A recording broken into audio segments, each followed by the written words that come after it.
આજે તા 19 માર્ચ 2025ના રોજ ભરતસિંહે મહુવા માર્કેટિંગ યાર્ડમાં ડુંગળીના ભાવમાં ખેડૂતોને છેતરવાની રમતો ચાલે છે તે ખુલ્લી કરી. કાલે સફેદ ડુંગળી 1 મણ ₹300 350માં વેચાતી તે આજે 200 225 કેમ તે અમુક લૂંટબાજ વેપારી, ડિહાઇડ્રેશનવાળા, યાર્ડના બાબુઓ અને નેતાઓની મિલીભગત હોવાની ભરતસિંહે ખુલ્લી ચેલેન્જ કરી. આવી જ રીતે લાલ ડુંગળીમાં ભાવ દબાવી રાખે છે તે લૂંટે બંધ કરો તેવી ચીમકી આપી.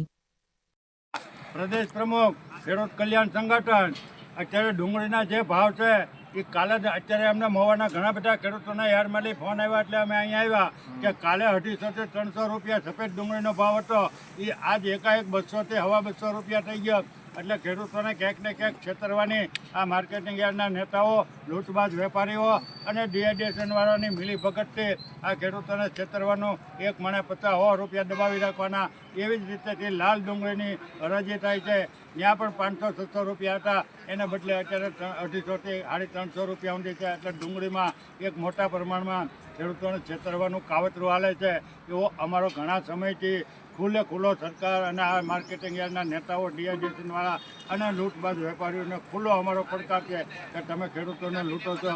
અત્યારે અમને જાણવા મળ્યું કે થોડાક દિવસ પહેલાં ખટારાવાળાની હડતાલ કરી અને ખેડૂતોની ડુંગળી લાવવાનું બંધ કરાવ્યું. એટલે તમારા ખટારાવાળાને 5 રૂપિયાનું ભાડું હાલતું હતું, એના 5.5 રૂપિયા કરતાં પૈસા વધારી દીધા એક થેલીએ, અને 5.5 રૂપિયા જે દૂધ ડુંગળી લેતા એના 6 રૂપિયા કરી દીધા. પણ તમે આ એક થેલીએ 50 પૈસા વધાર્યા તો તમે મણે 50 100 રૂપિયા હું લે તોડી નાખ્યા.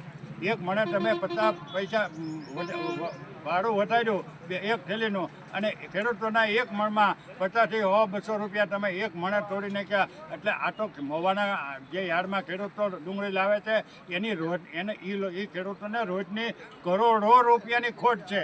અને એ ખોટનું મુખ્ય કારણ જો કોઈ હોય તો આ માર્કેટિંગ યાર્ડના નેતાઓ, બાબુ, લૂંટબાજ વેપારીઓ અને આ ડિહાઇડ્રેશનના જે લૂંટબાજ ડિહાઇડ્રેશનવાળા છે એ ખેડૂતોને ખુલ્લેઆમ છેતરશે એવો અમારો સીધો આક્ષેપ નથી. આ સીધી અમારી રજૂઆત જ છે અને સીધો એની ઉપર ચેલેન્જ છે કે તમે ખેડૂતોને લૂંટો છો.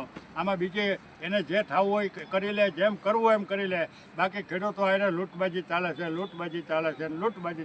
એટલે અત્યારે ભંગારનો ભાવ, લોખંડનો ભંગાર વેચવા જાવ ને તો 30-32 રૂપિયાનો કિલો છે.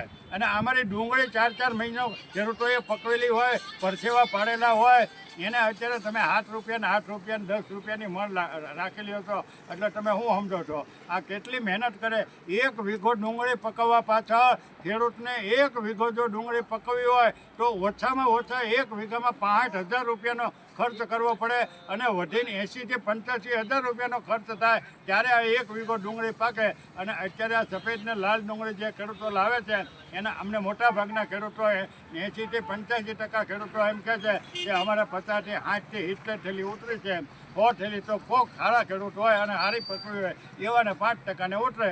બાકી મોટા ભાગના ખેડૂતોને અત્યારે ડુંગળીમાં મોટા પાયે ખોટ જાય છે. આમાં પૈસા મળતા નથી. આ તો ના છૂટકે એને વેચવી પડે. જો ન વેચે તો મૂળગા બધું જાય. એટલે અત્યારની મહેનત ખેડૂતોને મળે, બાકી કાંઈ ખેડૂતોને મળતું નથી. સરકાર કે આ માર્કેટિંગ યાર્ડના નેતાઓ કે મોટા અધિકારીઓ જે ફાંકા ઠોકતા હોય તો એની તદ્દન વાત ખોટી છે. આવનારા દિવસોમાં જો ખેડૂત જાગૃત થશે તો ભાવનગર, મહુવા, તળાજા, ગોંડલ વગેરે માર્કેટિંગ યાર્ડ ઝડપે સલાક કરાવવાની અમારામાં તાકાત છે.